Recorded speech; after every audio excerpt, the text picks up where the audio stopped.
Hey guys, welcome to Bleeding Edge TV. I'm Andrew Edwards, and this week we're taking a break from the gadgets to bring you a look at LASIK, the vision correction surgery. We were able to get a in-depth look at LASIK thanks to our friends at LASIKPlus. And we actually have Monica as our subject, and we're going to be following her through the procedure. In this first video, we're going to take a look at the pre-op and give you a look at how they qualify people, what questions people usually have about the procedure, basically get a full rundown of how everything works.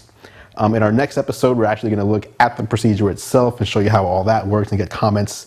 And then in our third video in this series, we're going to go for the post-op and show you everything that happens there. So sit back, relax, and take a look at our in-depth review of LASIK surgery.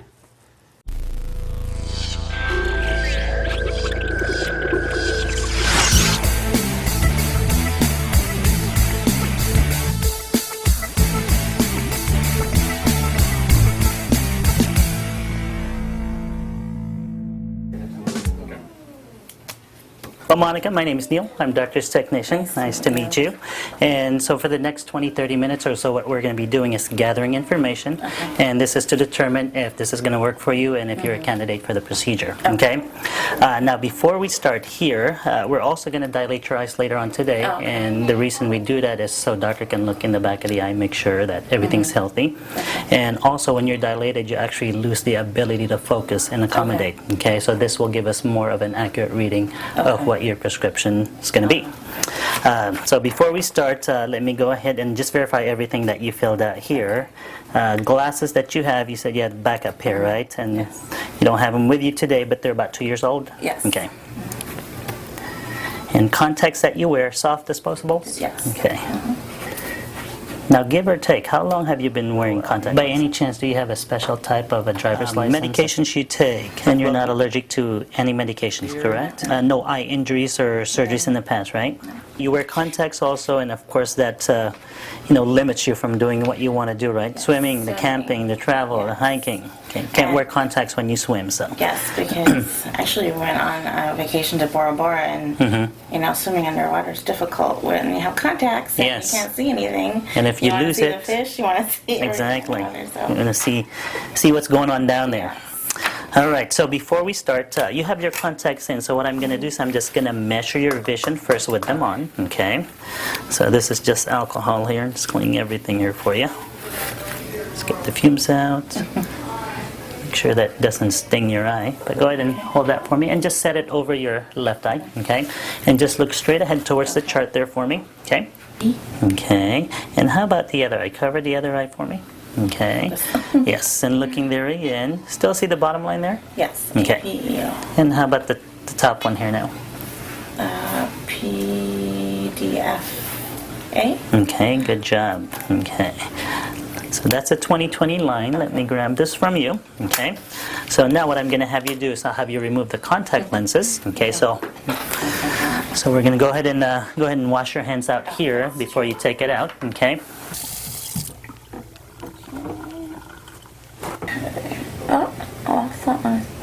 There we go. Good. Yeah, this is actually an auto-refractor, so what this does, it automatically measures the prescription, okay? This gives us a baseline to see what it is automatically. So it just gives us an idea of what it is, since she didn't have her glasses. Go ahead and put your chin on there for me, and forehead forward. So what it's going to do here is it's not going to shoot air or anything like that, okay? All you have to do for me is look straight ahead down the road. I know there's a hot air balloon there, okay, but it's probably going to be blurry for you to see. So just look towards the end of the road, okay? So all I'm doing is lining you up here, and what you're going to hear is noises here. And it's going to automatically measure your prescription here. Good. And then we're going to go to the other eye. Same thing here, just keep looking straight ahead there, and you're going to hear noises here one more time. So the machine gives me a a negative 950 on the right eye and a negative 8.75 on the left eye. What it means is that since your eye is, what it means is the curvature of your cornea, it's either steep than normal, steeper than normal, or you have an elongated eyeball. So what happens when light hits the front of the eye, the focal point of light, normally it should hit the back of the eye or on the retina, okay? But since you're nearsighted and your eye is elongated or your cornea is steep, the focal point of light doesn't actually quite reach the back of the eye. 20/20 is normal distance vision, 20 meaning 20 feet away, and the other 20 is the size of the letter. So in her case, it's not even to where she can see the big E at 20 feet away, which is the biggest letter, 2400. It's more so count fingers is basically what she can see without any prescription, okay? And not only here, it's blurry here, but better this way that she can see, okay? So that's how nearsighted she is. All right, so what we're going to do next, I'm going to enter the information that I've gathered onto this machine here, okay? And then I'm going to set it over your eye here. So whenever you're ready, just go ahead and put your forehead forward there and just look through those holes there, okay? And looking straight ahead there, of course you see that big letter E now, right? Okay. Now I'm going to start here and everything's going to go away. All right, and we'll start with the right eye. So looking straight ahead there, everything's blurry, right? Yes. Okay. See my hand here though? Yes. Okay, how many fingers? 5. 5. Tell me when the 5 starts to blur out. Oh, it's been It's been blurry, okay. And then we'll do the other eye here, and same thing. What's the lowest line that you can read for me? The letters better here with 1, or better here with 2. Look at my eye again. Yep. Here's 3, and here's 4. Or about Can you tell me which is clearer, the dots to the right or the dots to the left? Letters in the red or letters in the green? Okay, so now we got the right eye. We'll go ahead and go to the left. All right. I'm going to check any signs of a lazy eye here. I'm going to check your pupil size, making sure that your eye reacts to light. Yes. Yes. Good. I know it's blurry because you don't have your glasses. It's called the presbyopic stage. Okay. And follow my light with just your eyes. Now, are you right-handed or are you left-handed? I'm right-handed. And let me just print this out here. It's like any ophthalmologist appointment that I've had before where I was told to read the chart and I could never read the top line actually without glasses or contacts. I'm still kind of nervous about it. I've been nervous about it for a while, but I read that it outweighs the chance of infection that you can have from contact lenses. So I've never heard that before, so that made me a little less nervous. And of course you want to see without glasses. Yes. You can see the alarm clock when you wake up, right? Exactly. When I wake up, I can't see anything, and that's one nervous point I have. Right. Exactly. If some natural disaster or someone broke into the house, God forbid, I wouldn't be able to see.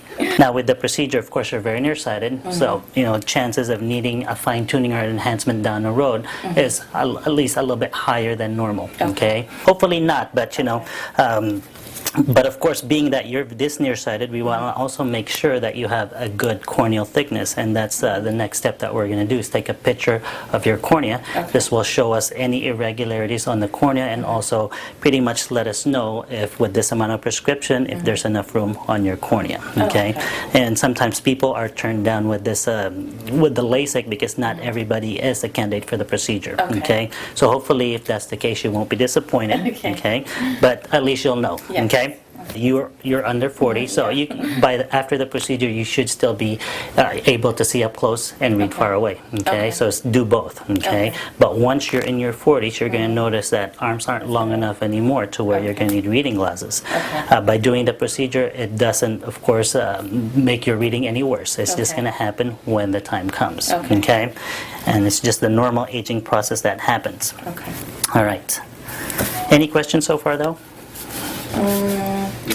I guess you had said that if my cornea is thinned out, then I'm not a good candidate? For LASIK, right. Okay.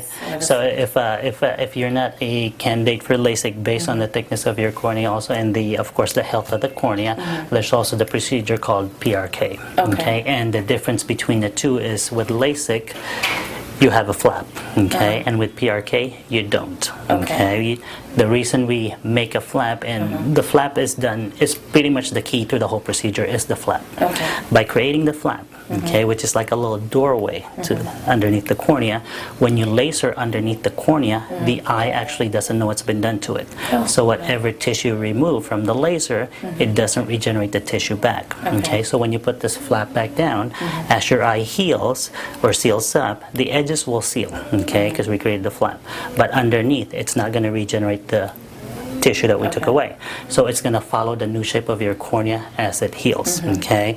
You're nearsighted, so your eye is elongated than normal, or your cornea is steep. So by flattening that cornea, we move that focal point to the back of the eye, okay? So it changes the focal point of light, okay? It's all about optics is what it is, okay? And based on how nearsighted you are, that's how much we treat on the cornea to move that focal point to the back of the eye.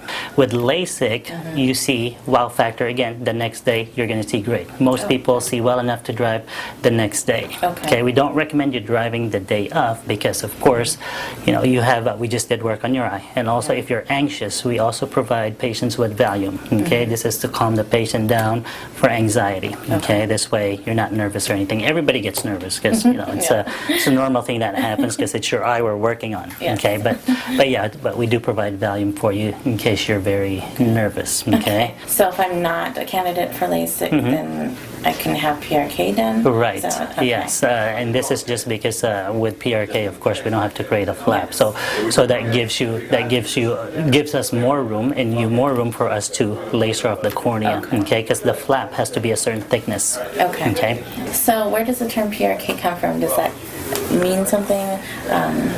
Does it stand for? Yes, and actually, you know, I have a video that you're going to watch later on, and it's going to explain everything as far as what LASIK is, okay, and also what PRK is, okay. I know there's certain words for it, it's on there, and you'll watch that, okay.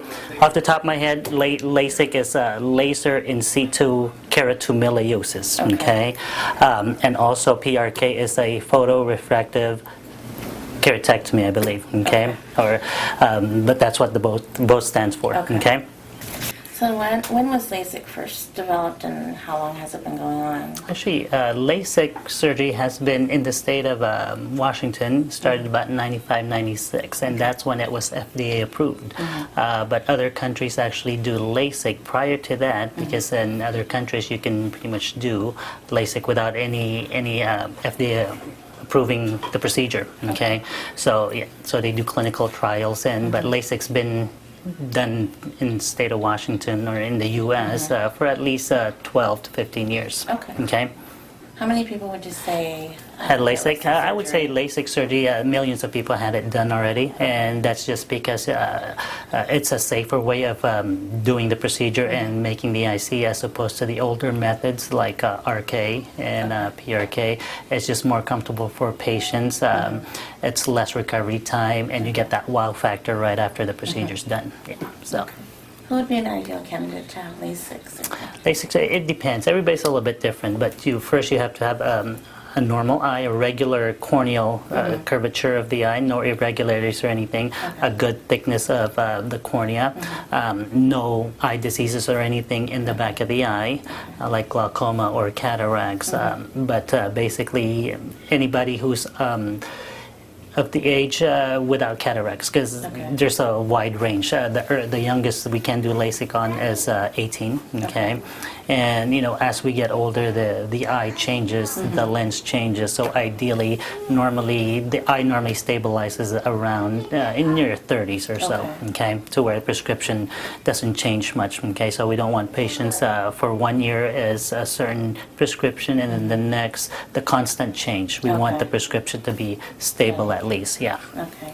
So having glaucoma and cataracts in my family, would that make me a higher risk of being not a good candidate? Not necessarily. That's why we do all this tests to make sure that for when your lens is clear, that's why we dilate the eye. And also we're going to check your eye pressure, and this is for the glaucoma part test, okay? So we'll check the pressure in your eyes, okay?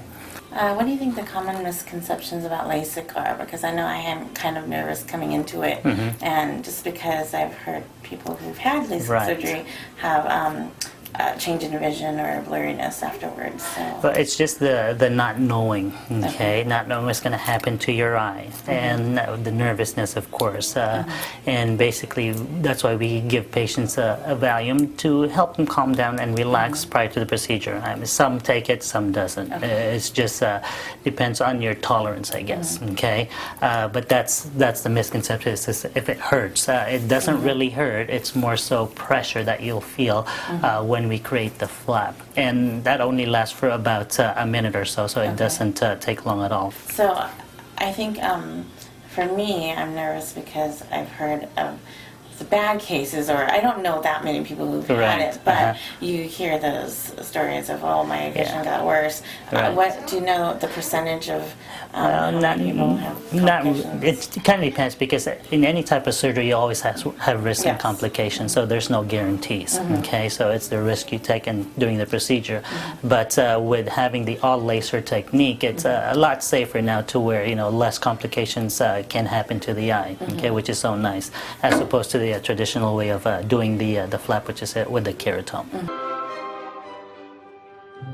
Okay, not saying that there's nothing bad with the keratome, but we still use it. It's still available. That's what they've been using for the past 10 years to create the flap, is microkeratome. So there's just that options for patients to choose from with the keratome or the intralace. Okay, but basically the misconception is, I'd say, more so pain, okay, or just the not knowing what's going to happen to the eye.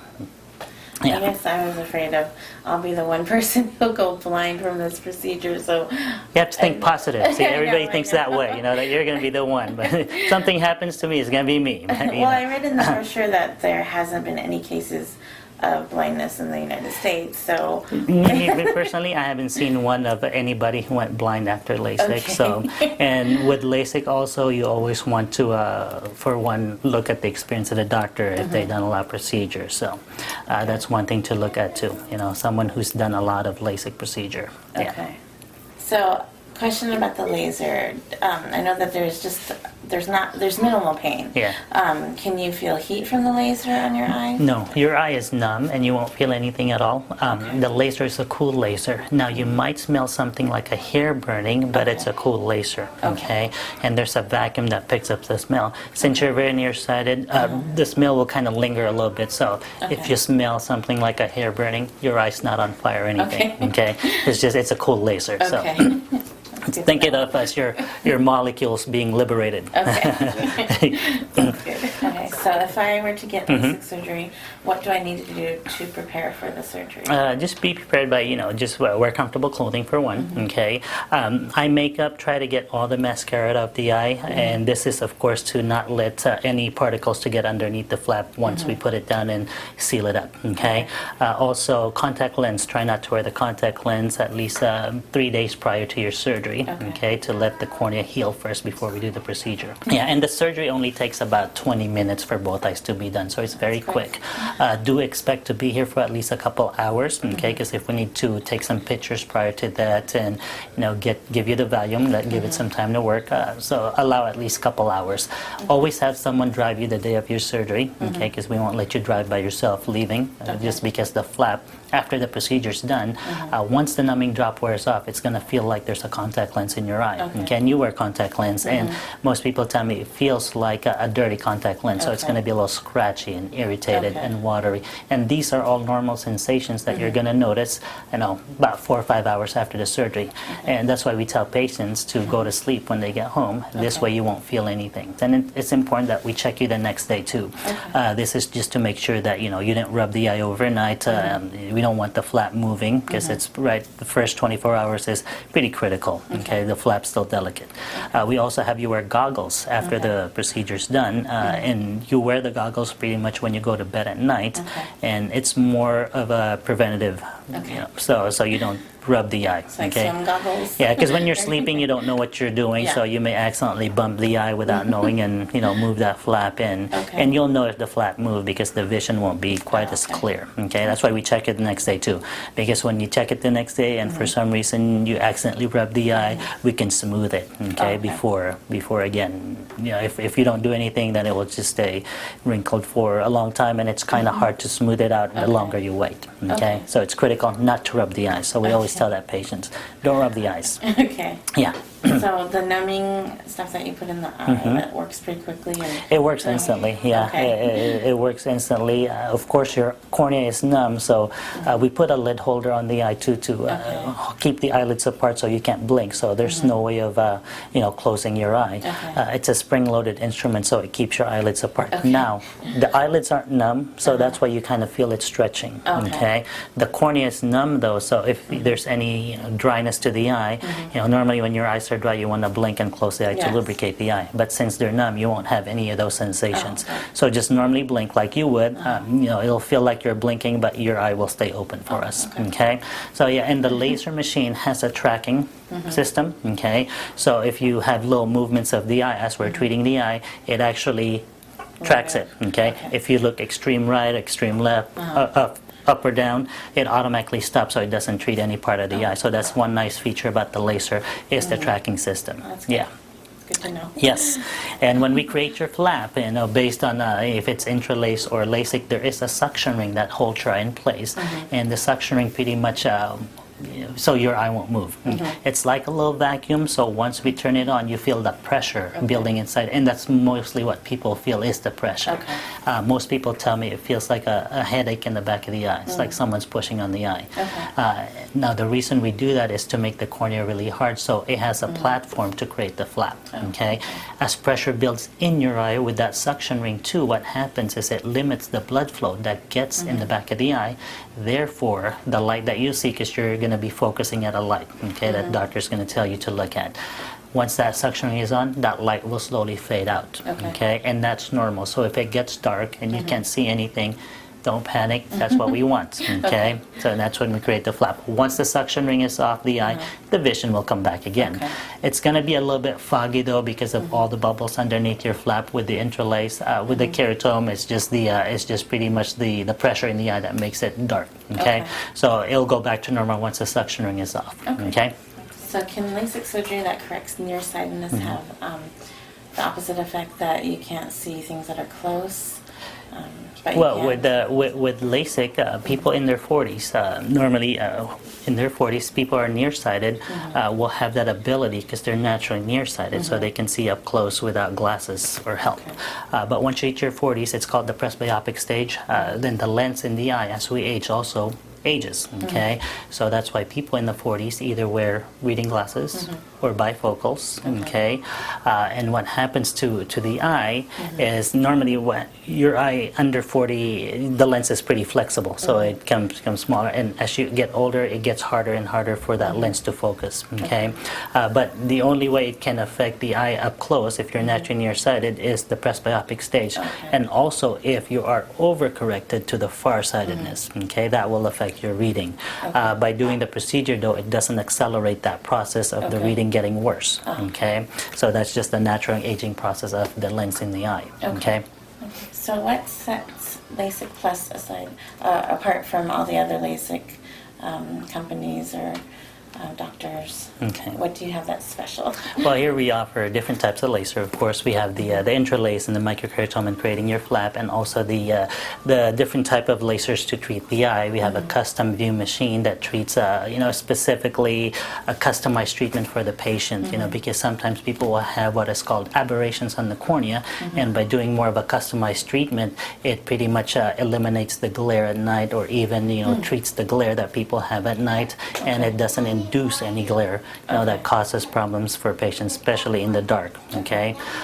Also, patient care. We always make sure that the patient comes first, make sure that they're well treated, and pretty much, we're always happy here. So, so we just don't do surgery because we want to do it. We gotta love what you do, and it's a rewarding feeling after the surgery that you make people see, which is very nice. Now we'll take a photo of your cornea, okay? Let's enter you here. Okay. Now this is called an Orb Scan Machine. What this machine does, it's going to give us a scan of your cornea, okay? Check for any stigmatism or any irregularities on the cornea, and it's also going to show us the thickness of your cornea, okay? Now with this machine, once I get you lined up here, you're going to be focusing at a red blinking light, okay? Just normally blink your eye like you would. Once I'm ready, I'm going to get you lined up with the machine. Once I get you lined up, I'm going to have you give me a couple good blinks, okay? And what I want you to do is keep your eye wide open, kind of like you're scared. What the machine does, it's going to scan your cornea for about 3-4 seconds. During that time, try not to blink or move, okay? And the reason we have you keep the eyes wide open is to get a more accurate reading of what your corneas are, okay? Now, if you do blink or move during the picture, okay, don't be alarmed, that's normal, okay, and we can just retake the picture, so no big deal, okay? So when I turn this on, you're going to see this big bright yellow background here, okay? And then I'll have you put your chin on there and forehead forward, okay? And now I want you to look straight ahead towards the red blinking light, and you see that there, right? Good. Give me a nice good blink, and then open. Good, and hold it right there for about 3 seconds, so blink one more time. Good, and hold it right there, so don't blink or move here for 3, 2, and 1. Thank you. And now it's okay to blink, okay? So thanks for keeping the eye wide open there, so it really helps a lot. So what I'm doing now is just waiting for the image to process. Once I get it here, we'll print it out, and then we'll do the other eye. All right, go ahead and moving on to the left eye now. Again, here comes that big bright yellow light, okay? And just normally blink your eye again here, good. And blink, and open wide, good. And hold it there for 3 seconds again. Don't blink or move for 3, 2, and 1. And go ahead and sit back for me here. What I'm going to do next, I'm going to measure your eye for glaucoma. So this is pressure inside the eye, okay? So I need to put drops in the eye. So these are numbing drops, okay? And they do kind of smart initially, but it will go away, okay? So we'll just put a couple drops here. Good. And just put the tissue over that eye and just leave it right there. Just kind of dab the end. We'll put one more here too. Okay, now I want you to close your eyes for me, okay? And just keep them closed. While they're closed, just look up, down, and side to side, and this is just to spread the edge up around. That sting a little bit though, not too bad. Just a little bit. Just a little bit, okay? Now I'm going to put another drop here. This is a dilating drop, okay? Now since your eye are numb from the numbing drops here, this should not sting at all, or if it does, just minimal. Okay, good. You doing okay? All right. So I'm going to measure the pressure here. This is called a Tonopen. So what it does, it touches your eye ever so slightly. It takes about 5 readings and then it averages out for me, okay? So this measures for glaucoma. So look towards the green light there, and I'm just going to hold your eyelids apart here. And you won't feel anything at all because your eye's numb. You're just going to hear little beeping noises here.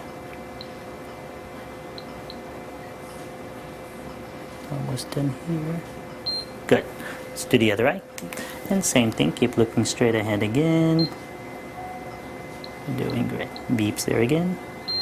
Good. And you didn't feel that, right? No. Okay. Excellent. So the pressure on your right eye is actually 19, the left eye is at 20, okay? Normal's between 10 and 21, so you're within the normal range. The numbers, however, they're mainly guidelines, okay? The most important part is looking in the back of the eye, because some patients can have pressures within the normal range between 10 and 21, but if the pressure is too high for that patient's eye, they may have glaucoma, okay? So everybody's a little bit different, or some people may just have high pressure in general, but the back of the eye is normal. Okay, so they're mainly guidelines. Okay.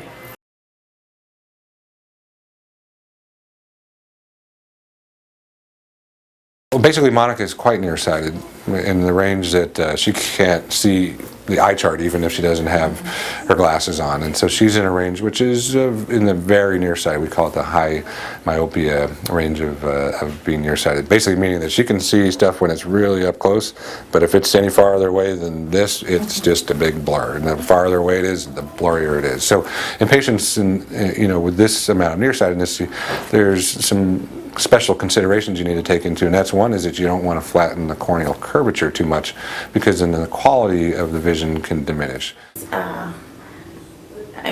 Would you say that the risks are worth getting the surgery, or just better off just wearing contacts or glasses? I guess kind of. I don't want it to be. I don't know. I guess if it's really flat right now, or on the flat side, I don't want there to be like complications later where you can't enhance it. So that's the end of our first episode, again with Monica going in for LASIK. As you can see, at the end of that procedure, she wasn't sure if she wanted to do it. There was a slight risk or possibility of risk. In our next episode, we go into the actual procedure. So I guess we kind of give it away that she's going to have it. But we'll actually show you the procedure.